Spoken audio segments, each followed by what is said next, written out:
Tangina, grabe nga nung nung nalaman ko na cash broke ka. Oh, yeah.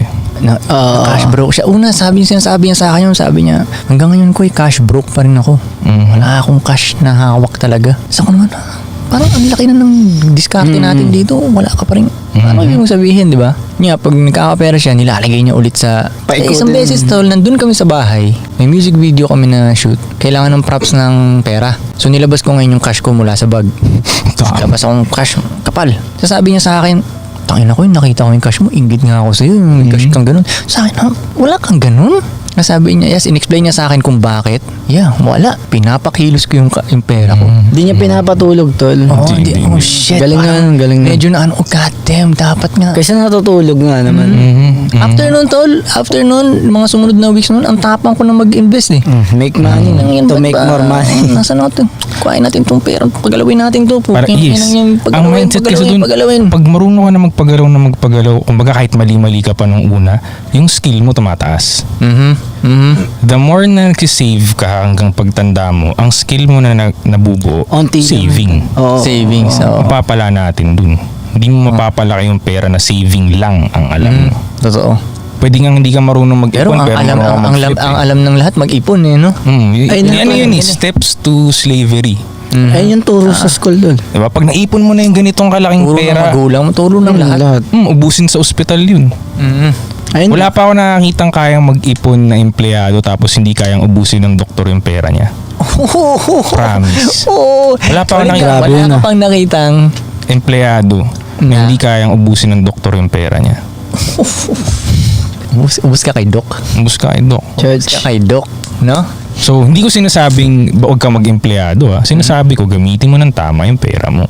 Para hindi lang siya mapunta kay Doc. Spend wisely, no? Patulugin. Kahit empleyado ka, pwede ka naman mas masarap nga maging empleyado tapos maging investor kasi pag empleyado ka, wala kang stress na sa 15 o sa 30 walang dadating na pera. Sureball kasi may darating.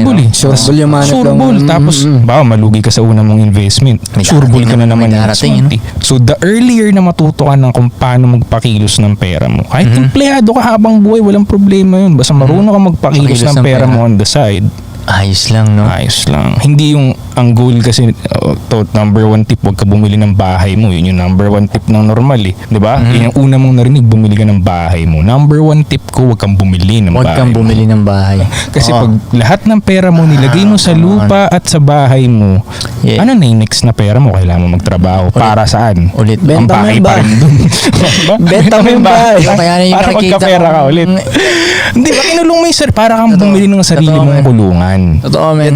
Gets. Nalaman ko yung game na gano'n. Oh shit, ano. So nakikita ko tuloy na yung mga malalakas sa social media na nagkapera na sila and shit. Ang unang ginawa nila, bumili ng bahay. Lupa, bahay, diba yun ang una agad nila? Lupa, bahay, kotse, para masabi lang tawag dun posas, man. Kasi, parang, siyempre, pag pinost nila yun sa social media, ang dating, they made it na. Ngayon, una, may elib pa ako nun. Oh shit, nakabili na siya ng bahay. Pero natuto na ako talaga kung paano ang paano. Mali decision mo. Pag financially educated ka or kahit hindi naman may alam ka kahit paano, alam mo sino yung mga tamang kumikilos eh. Yung mga ang clue nun yung mga taong alam mong pumipera tapos walang pinopost na flex. Galing nun. Totoo. Kasi kaya niya yung disiplina na hindi niya ipagyayabang kung anong meron sa amin. Like, yun yung mas malupit. Like di ba sabi nga nila kailan mo nakita sila Mark Zuckerberg na nag-flex na ang kahit ano like they don't do that. Yun yung mas malalim na tao para sa akin. So, pag kaya mo yun mag-control ng pera mo na gano'n, na hindi yung tinuro sa'yo ng magulang mo, number one, diba, parents na turo, bumili ka ng bahay mo. Huwag mong sundin yun, mag-aral ka talaga ng ibang, kasi it doesn't work eh. Like 90% yun yung ginawa. Did it work? Di naman hindi naman sila masaya, di ba? Hanggang ending ng buhay nila nagbabayad sila ng whatever para sa bahay nila. So para sa akin, anong gagawin? Di ba? Anong gagawin? Ganito, halimbawa meron kang budget na 10 million para sa bahay mo. 10 million na bahay, makakakuha ka nun siguro ng rent worth, sabihin natin 50 to 100,000 worth na bahay na rent. Mataas na yun, magandang bahay na yun, di ba? O sabihin natin 100k a month. So yung una mong taon 1.2 million lang yung nagastos mo sa bahay mo. Meron kang natirang 8.8 million. Yung yung 8.8 million subukan mong palaguin sa kung anumang negosyo. Sabihin nating nalugi mo yung 8 million. Yung huling 800,000 na palago mo. Boom. Yeah. Compare mo dun sa taong may 10 million, ba, seaman siya o kung ano man, doktor siya, may 10 million siya, bumili siya ng bahay. Ano yung next step niya dun? Magtrabaho para tumira pa rin dun. Tapos, ang mangyayari sa kanya, 8 hours siyang wala dun sa bahay na binili niya. Yeah, tulad ng mga ibang kaibigan ko, ganun. Una, akala ko, shit, naiwan na ako ng mga to dahil may bahay sila. Ngayon, hanggang ngayon, binabayaran nila yung bahay. Hirap na hirap. Nandun sila sa, hindi sila nakatira dun sa bahay nila.